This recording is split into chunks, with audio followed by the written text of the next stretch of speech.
Hi everyone, welcome to GoLocal Live. I'm GoLocal News Editor Kate Nagel. Thanks for tuning in this Wednesday afternoon. It is National Suicide Prevention Week, and I have licensed psychotherapist Michael Cerullo here to talk with us a little bit about some facts and figures in Rhode Island, at-risk groups, and resources available to those in need. Thank you for joining us today. Well, thank you very much for having us, Katie. It's obviously a very important topic year-round, but this is really the week that the highlight is on suicide throughout the country. But you've got numbers, you've got the breakdown as to how it actually impacts Rhode Island here.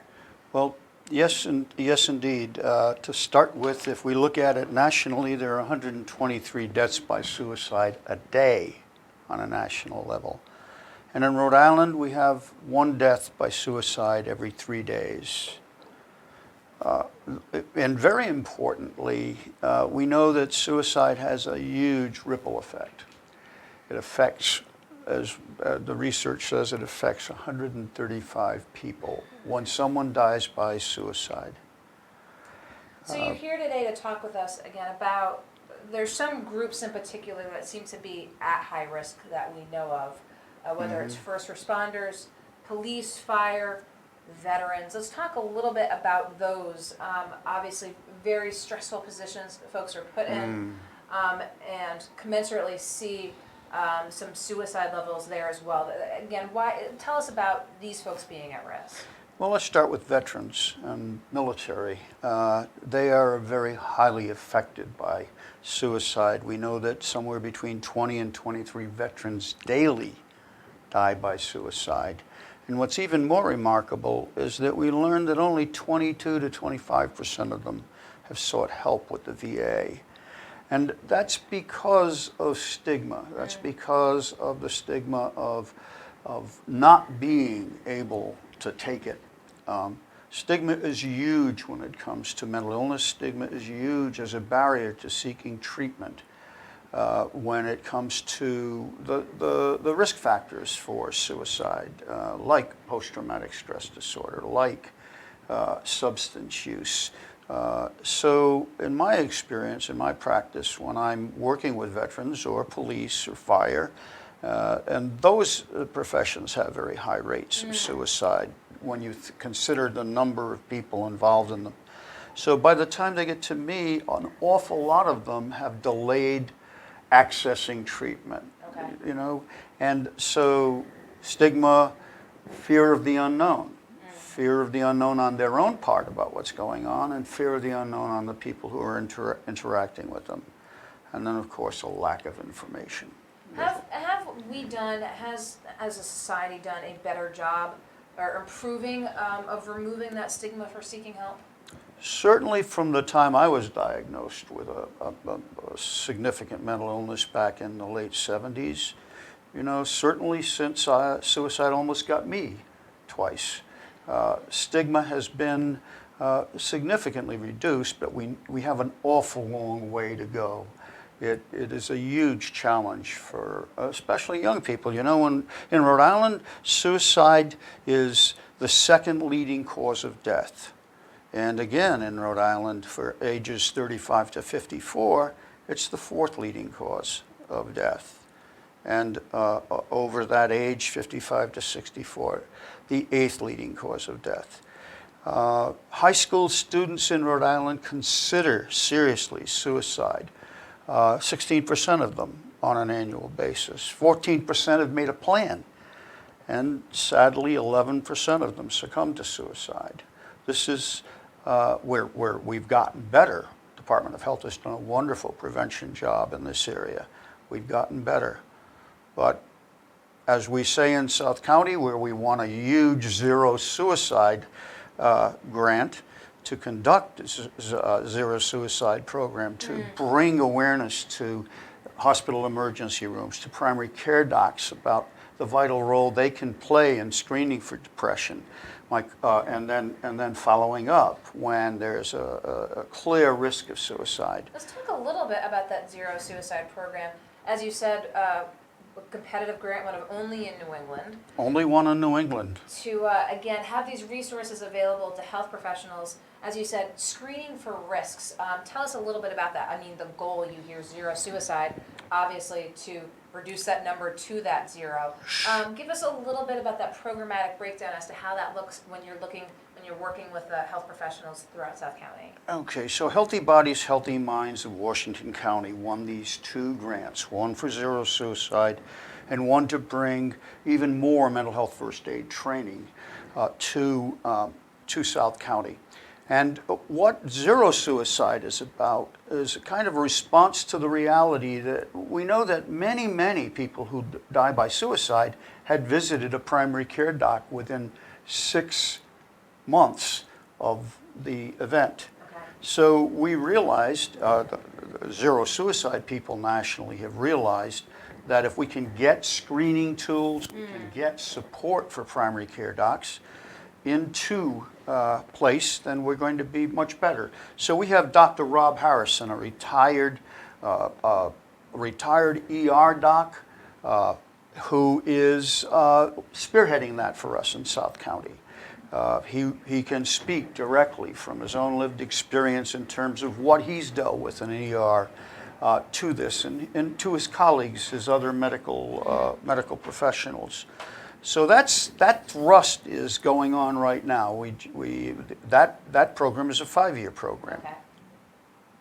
And let's talk a little bit about, again, screening for risk signs amongst individuals, and let's back it up a little bit as well. Folks who seek health and seek help, let's talk about that. If folks perhaps are suicidal, how difficult is it for them, and it's kind of broad and across the board here, to actually go out and seek help? And so how important is it for friends and loved ones to be part of that intervention when perhaps someone might not make that move themselves to go and seek help? Okay, so this is a really good question. The median length of time in the United States for someone to seek help for a mental health challenge, the median age, the midpoint age, number of years, is 10 years. So there is a lot to overcome there. There's just, again, we've talked about the stigma, we've talked about the fear. So one of our programs, the Mental Health First Aid Program, is designed to, in much the same way that CPR is done, to help individuals who may be encountering someone with a mental health challenge that's emerging or in crisis, to act in the same way that you would with CPR and offer that help until professional help is available, if that's the appropriate recommendation.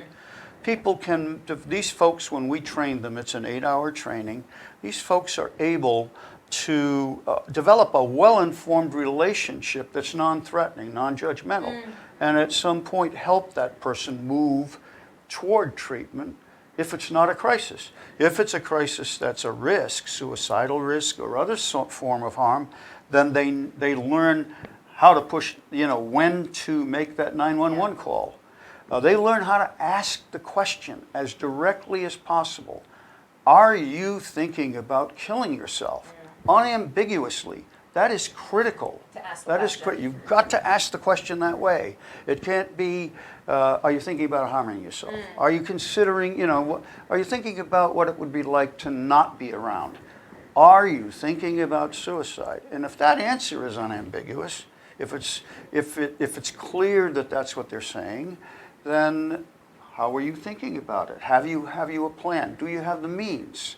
So here in South County, for example, we know, and nationally we know, that living in a rural area is a much higher risk because there's isolation, there's access to firearms much more readily, there are woods and trees.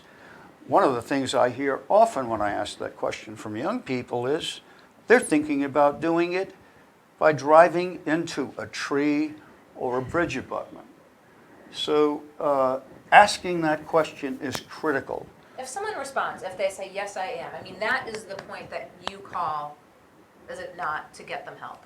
That would certainly be the thing we'd want them to do. Partner with us and go and make that 911 call, or you just make that 911 call if you have to. And then you remember every single thing that person said or did, or you were told they did, and you make sure that the ER knows about that. Okay, because the person who is going to the hospital begins to think, I don't really want to end up in the hospital. So those are some skills that we will teach. We will teach in those programs. We teach about nonverbal communication. Only about 1/3 of what we communicate is what we say. The rest of it's nonverbal. It's body language, and we need to be able to learn how to manage that as well, and to help them manage it. Let's talk a little bit about the schools. We had a recent high school grad come in pretty much after the Johns Hopkins report had come out, a classical grad, and it mentioned mental health services within the schools, and saying that he felt that young people today are at a critical crisis point being able to access mental health services. So let's talk a little bit about that breakdown, the youth cohort in that population, clearly from what parents and family members might see at home to the role that schools play. They're at school most of their waking hours throughout the school year. Do we have enough resources? There are never enough resources. 64, I believe, the percent in Rhode Island of youth who have depression. Only 64% of them do not have access to the treatment or do not engage with it. We know depression is a major risk factor, along with some other major mental illnesses, to suicidality. We, in schools, our first grant down there was to train 600 people in schools as well as in the community, but primarily in schools, in mental health, youth mental health first aid, a model for youth particularly, because it does look different than what happens with adults. So we've done that. We've trained 600 people in South County. Now the City of Providence, or the Department of Education, has just won a $2.5 million grant similar to the one we did back then, and now they're going to concentrate. They just trained, I believe it's something in the order of 30 people to do what I do. And so now that's going to be a full-bore effort in Providence, Pawtucket, Central Falls, Woonsocket. And that's really vitally needed. So those are some things that I think can enhance a school's ability to respond to what shows up daily at sometimes for them. You're right. Teachers, school staff are with these youth during waking hours, of course, perhaps twice as many hours as their parents for various reasons. Do you have a feeling, as again we talk about the week and raising awareness, and you talk about these numbers, do we have the potential to roll back this crisis? You talk about the resources being there, but the enormity of it. Are you hopeful that this can be tackled and addressed? I think that we need to make a major commitment to it. So one of the major risk factors to suicidality is substance use. It almost always, especially with youth, co-occurs with a mental health challenge. And to emphasize the point, we do not have a residential bed for adolescents in this state any longer. When I have a youth that needs to go to treatment, sometimes if for no other reason than to see what they look like when they're not under the influence, I have to send them out of state. That's how critical the lack of resources is in Rhode Island. And we don't have the prevention dollars we'd like to have committed to it. You know, younger and younger aged people are becoming involved with anxiety. We know that at any given year, an adolescent between 12 and 18, 1 in 4 to 1 in 5 of them will have a mental health condition that impacts them severely in the day-to-day life. That's a huge percentage of people. And almost all of those people, young people, have substance use co-occurring. And suicide loves that combination of substance use. So for example, in Colorado, in just 3 years prior to legalization, the 3 years prior to legalization out there, the, the, the toxicology of young people who died by suicide, marijuana was twice as likely. It went from as likely to in alcohol to twice as likely to be in that toxicology of the individual. And that makes some sense when you think about the impact of any substance on impulse control. And young people are impulsive. And those numbers, by the way, track with what we have here in Rhode Island in terms of suicide attempts and co-occurring marijuana use. And that's just marijuana. There are other substances that bring us into those much higher risk categories. In the healthcare category, when folks do see youths who have substance abuse issues, is there a connection? Are the points made? Do they delve into the mental health side of things? Or are we doing a good job at treating it cohesively, or is it being looked at too narrowly? Well, this has improved significantly in the primary care industry. So when you're working either with adults or with young people, most of the new doctors, the recent graduates, have been trained in this. And we're in South County again. We are under not only the Zero Suicide program, but we're also doing this with primary care docs and pediatric docs down there in helping them gain more and more up-to-date information about it. And when you think about it, perhaps the most reliable, the most trusted individual in a person's life is a primary care doc. It's not stigmatizing to walk through that door. Most of these practices today have solid relationships with mental health professionals, some of them embedded in their practices. So that's a huge movement forward. But it's still, sadly, with the numbers I pointed out, sadly, there are a whole lot of people with a mental health challenge who are not engaged in treatment. So you talk about, again, needing to make that commitment here in the state to mental health and suicide prevention. Michael, anything else would you like to share with us while we have you here in studio again this week, and always raising awareness about how to help folks help yourself with suicide prevention?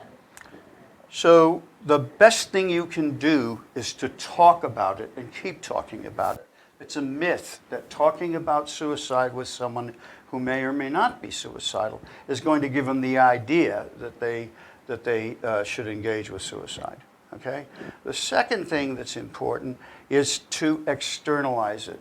Think of it this way. Suicide's in a chair in that room. It's a character on the stage of your life. And it partners with things. It partners with things like guilt and shame and a history of trauma or a mental illness. And it tries to get you. And if you can help that person understand that they can struggle with it successfully, they can live a life that helps them avoid suicide getting them. That's a huge, huge means of preventing suicide, talking about it. There are any number of other things. I mentioned guilt. We often hear stories about family members or friends saying, "Do you really want to do that to your parents?" This person is already feeling that they're worthless, maybe. So we really need to be careful about that kind of thing and sensitive to that. Okay. So it's about education. In many ways, it's about education. And we do that with mental health first aid.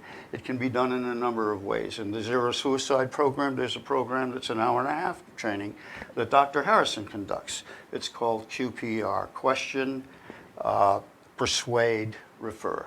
Okay. So that's some of the resource that we would, as communities, need to engage so that we can get to that level of zero suicide.